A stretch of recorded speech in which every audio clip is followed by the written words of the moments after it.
We are broadcasting live this morning in New York from the 9/11 memorial. This is where one of the twin towers stood before it was brought down by the terrorists in 2001.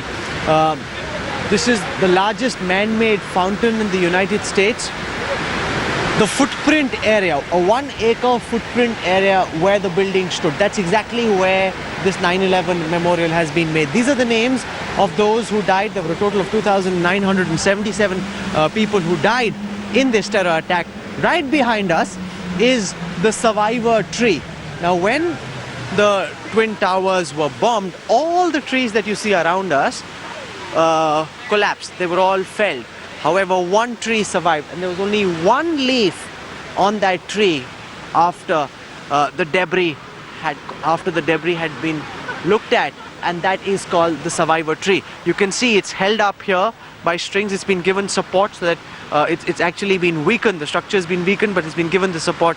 And over there, Prime Minister Narendra Modi, dressed in a white churidar, came and placed this memorial wreath. It's called "On behalf of the people and the government of India, Shri Narendra Modi, Prime Minister of the Republic of India." This is where the Prime Minister was a short while before now. He's just left from here back for the New York Palace Hotel, from where he'll head to the United Nations General Assembly.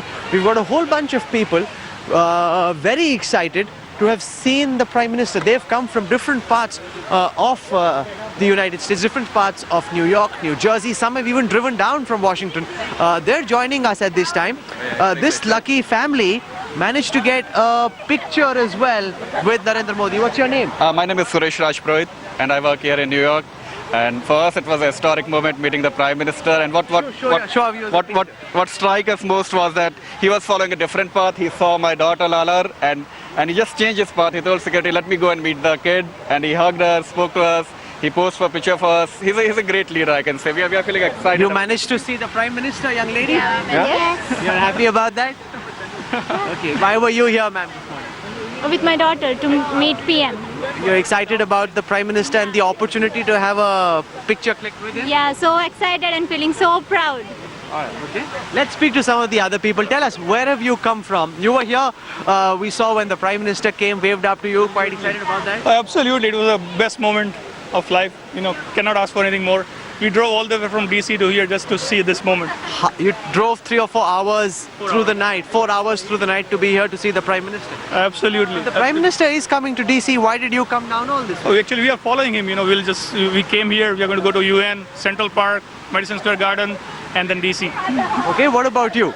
I actually What's work your name? What do you do? I'm Soumitra Gurani. I work in investment banking in London. I was actually lucky to be here when he was visiting. So I've been following his trail as well. Visited his hotel yesterday. Now here. Now we'll go to UN and then Central Park in the You all have passes to go inside the UN? No, not really, but just to see him is enough. Okay, just to see him you say is enough. What's your name? Hardik. Hardik. What brings you here? Where are you coming from? I am coming from Maryland. So we drove, we started at 3, early in the morning at 3, and reached here around 6:30. And since then we are just waiting. And you were lucky that the Prime Minister, you were able to catch his attention and reach out to him. Yeah, and I hope to get lucky again in Washington DC because I live there, so I'm planning to. For a less crowd. And we are lucky in that way too. Early in the morning we were hoping. There's some young ladies here as well. Let's see if we can speak to you. Did you also get a chance to run into the Prime Minister? No, unfortunately we didn't. We were late. I heard he came at 7:30 for only half an hour. So we were running. We got up really early and running, but we missed him. Okay, what about you? You hoping to catch him somewhere else next? Hopefully, but I don't think we'll be able to get the chance. Okay, these people actually drove all the way from Washington DC, a full 4 hours away for the opportunity to see the Prime Minister. Now, this is the sort of thing that you see with a rock star at the peak of his prowess, who's chased around by devotees or groupies as they are called. Exactly the same being seen here with the Prime Minister in New York. People were outside the New York Palace Hotel when he arrived yesterday. They're here and now they're going to the United Nations as well. With this, we take you back to our studios. Well, Rahul Kamal Adair catching up with the visitors who in fact were lucky to catch a glimpse of the Prime Minister of India, Narendra Modi. Most of them Indians and people of Indian origin living in New York. A proud moment for them as well.